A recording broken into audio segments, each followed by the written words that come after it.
The immigration stuff obviously is heating up because it was reported, I guess, last week that Stephen Miller and Kristi Noem demanded of ICE leadership that it hit their target of 3,000 immigrant detainments per day, I think it was.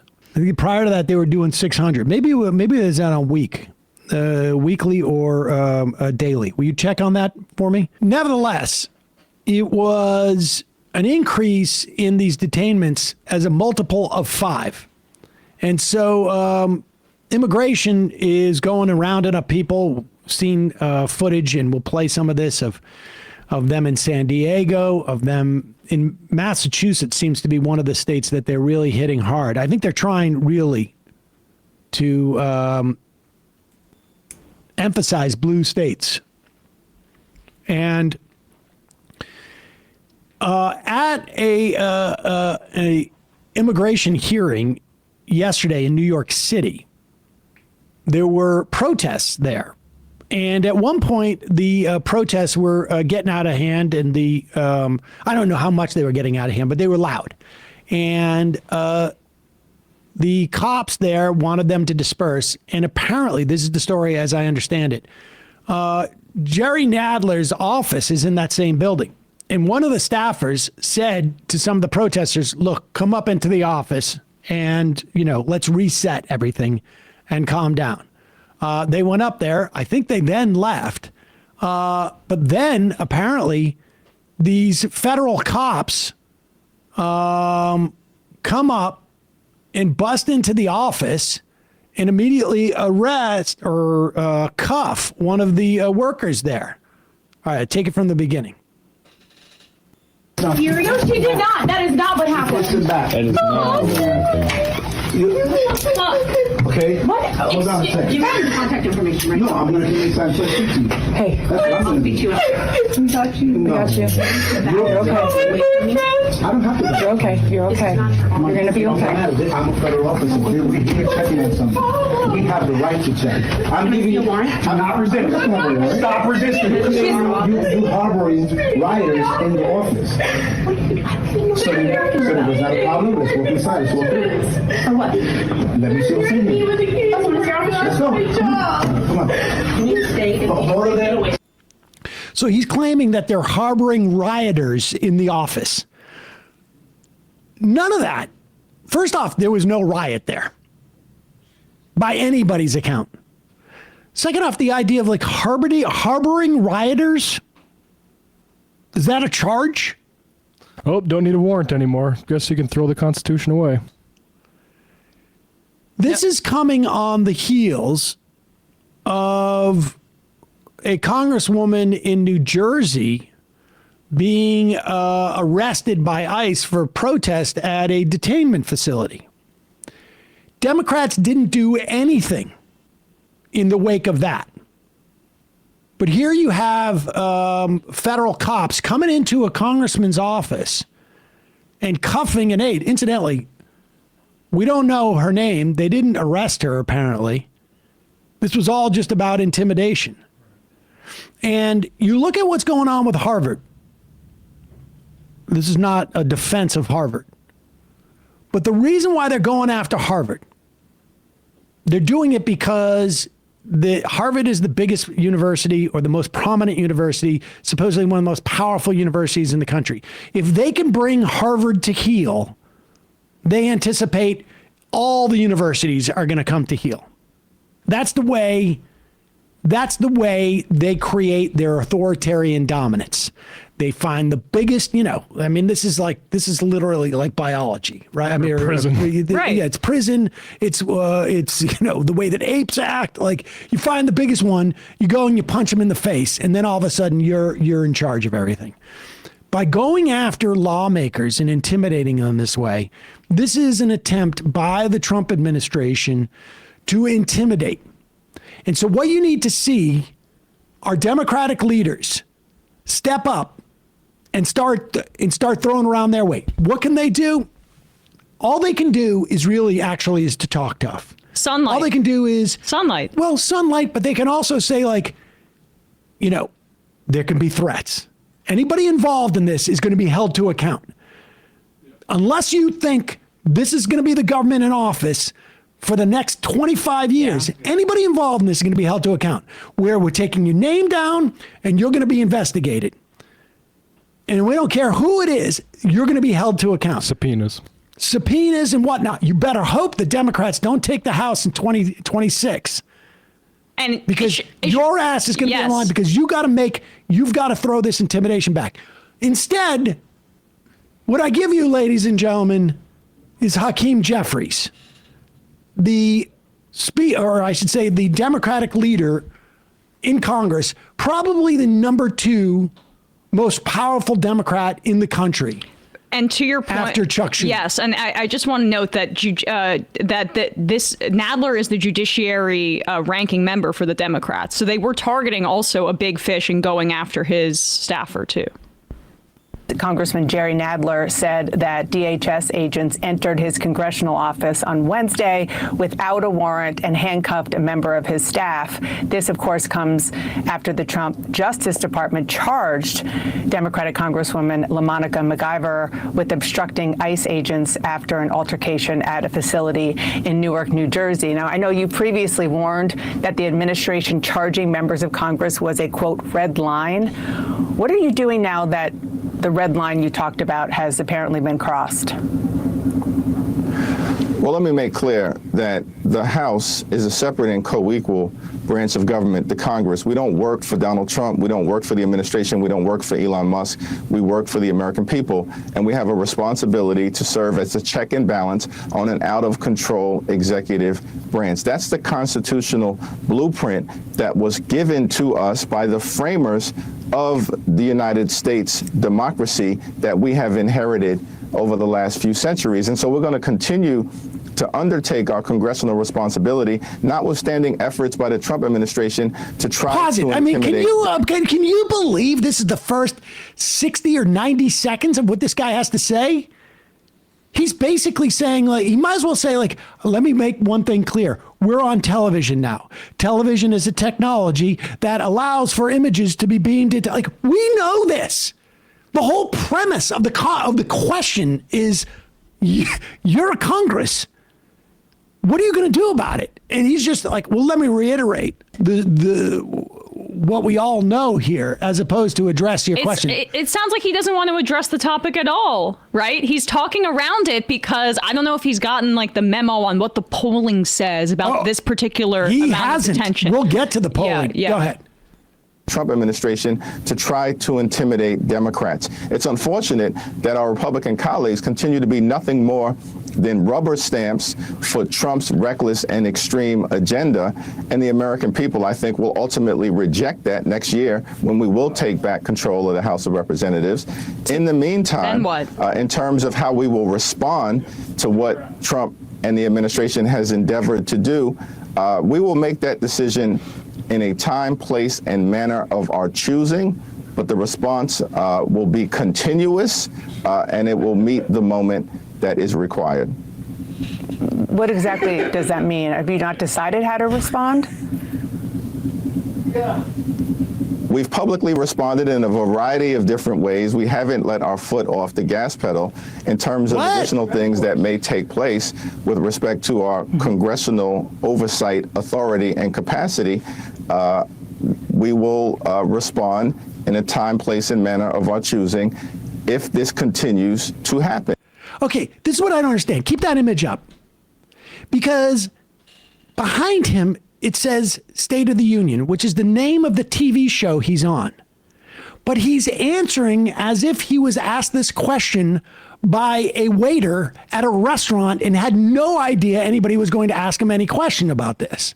Like, I can't imagine a worse response to this. Even if you were the weakest, lamest, like you had nothing to offer, you can't come up with a better non-answer than this? This is just absolute garbage. Who in the world is this answer for? I mean, he said, like, we've responded in a variety of ways. What is that? it's everything bagel resistance over there with the Democrats. But Not only it's is just it's so silly. And not There's only no is it message. everything bagel response, it's also, but don't ask me to answer what the next question, which is, what are those things?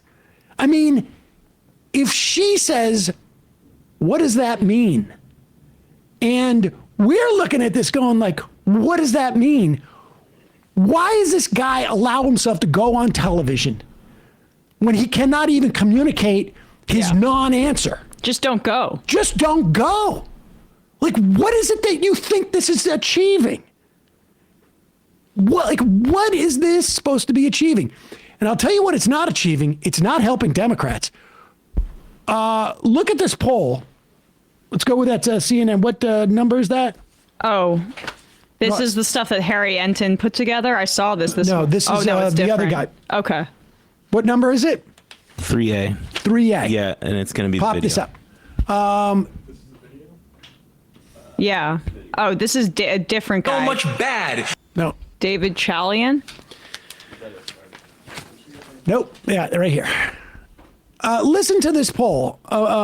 Here's Mano Raju, and I don't know what the name of the guy is. David He's got- Chalian. David Chalian. You'll see when what people think about Democrats' leadership. This morning, we have a brand new CNN poll that shows what voters are thinking about both parties.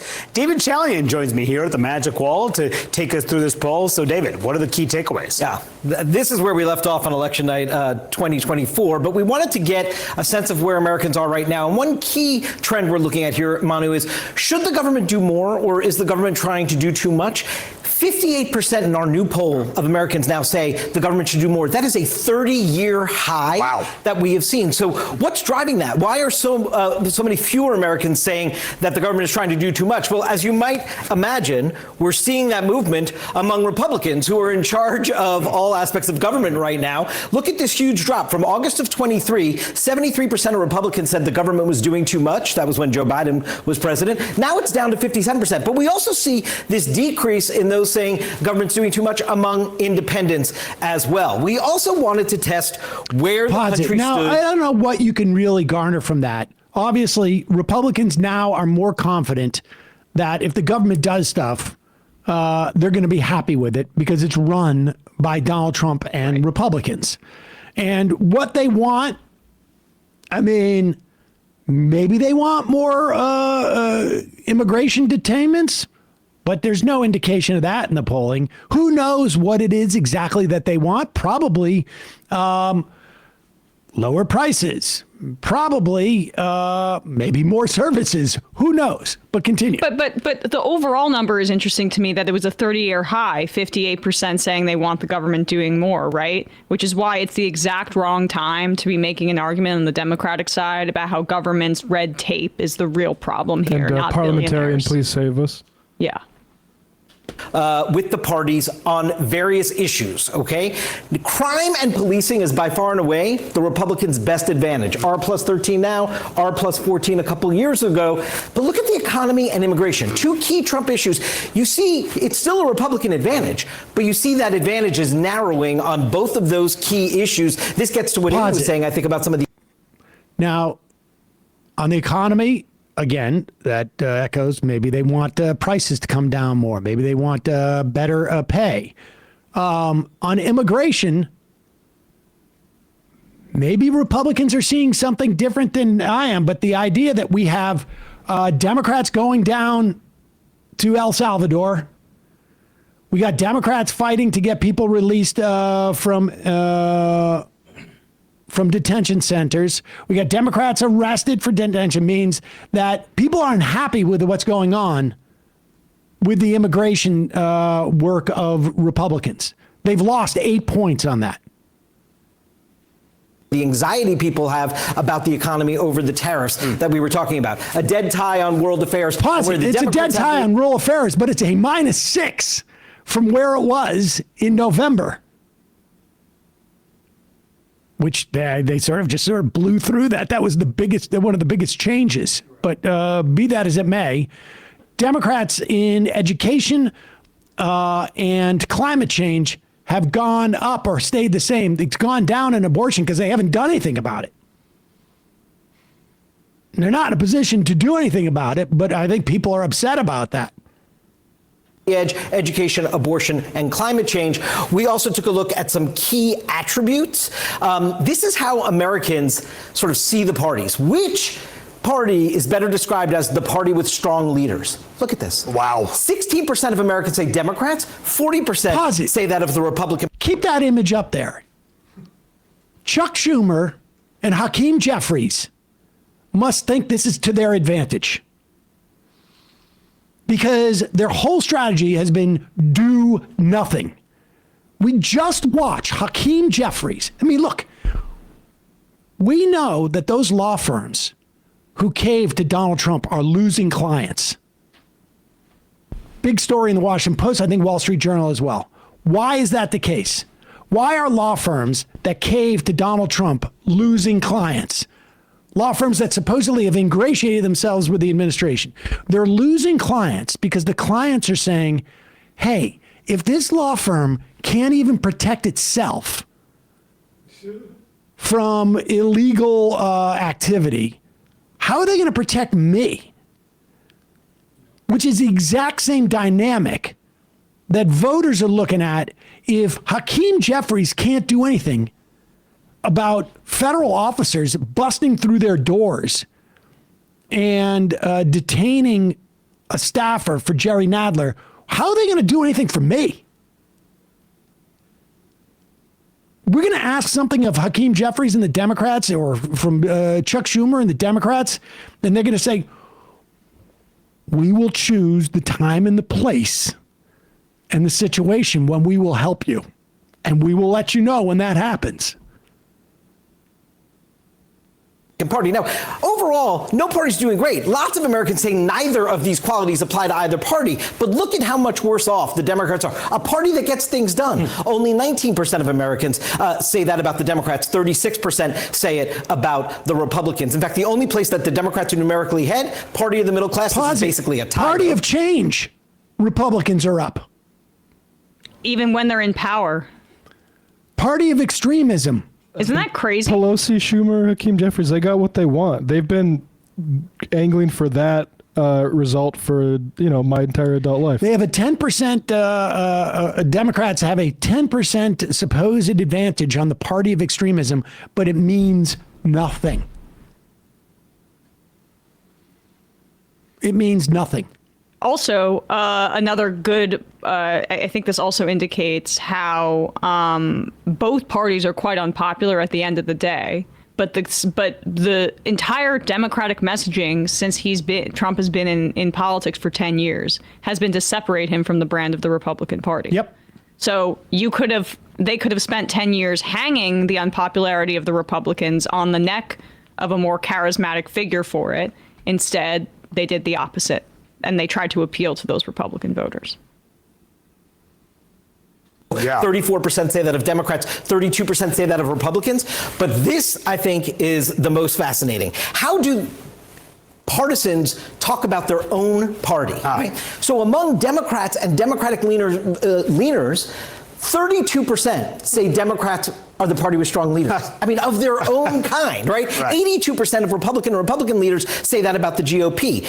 Only 41% of Democrats say they're the party that gets things done of their own kind. And I will just say, 51%, Manu, a majority of Democratic and Democratic leaners say neither party gets the party that gets things done attribute. Imagine that's the project that Democrats are working on. Yeah, and beyond the issues here, there's some structural problems with the Democrats. And the interesting thing is, if you look at the Democratic Party, the Republican Party thinks that they're more extreme. You pop that back, go back just a little bit. Look at that thing. 16% of Republicans perceive their own party as extreme. 9% of Democrats perceive themselves extreme. So the problem isn't that Democratic voters are viewing their party as being, too crazy. Too pro-trans. Too pro-trans, right? That's like what the argument was, is they went too woke. They see them not as the party of change, not as the party that gets things done, not of the party of strong leaders. That's Democrats. Never mind Republicans' perception of Democrats that way.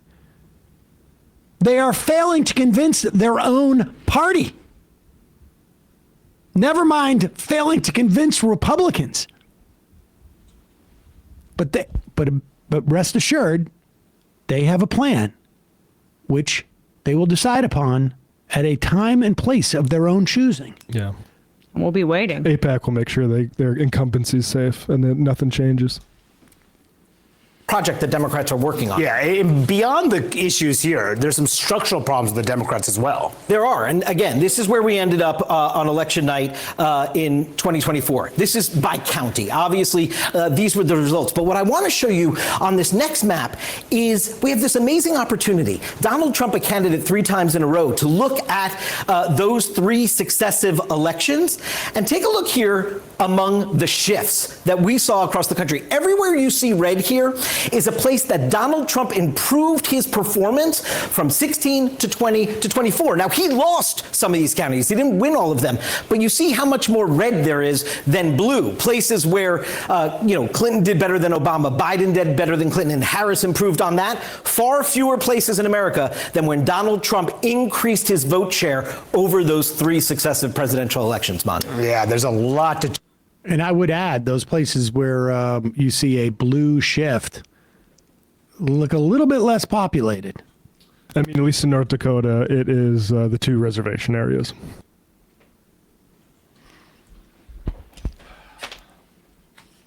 Well, the good news is Chuck Schumer is still on his book tour. I know people were concerned about that. Oh, it's restarted. That's good. I was worried. People were concerned when you have a huge fight in the Senate right now that could be teed up on a bill that's going to cut 10 million people, 13 million people from Medicaid, millions from food assistance. It's going to cut all sorts of the green tax incentives. It's going to do all sorts of damage to the middle class. It's going to provide tax cuts for the wealthy. There's a host of other provisions in there that are problematic. But good news, Chuck Schumer is out there selling his book and suggesting that there's a problem on the left with anti-Semitism. That's what he's doing right now as the Senate minority leader. On the left today, we see real anti-Semitism. Real anti-Semitism. The Jewish deli has a rock thrown through it because it's... Chuck Schumer! You care more about fake anti-Semitism crisis than the real Holocaust to the Palestinian people! Come on. There's a real Holocaust happening in Gaza! Free Palestine! Free Palestine!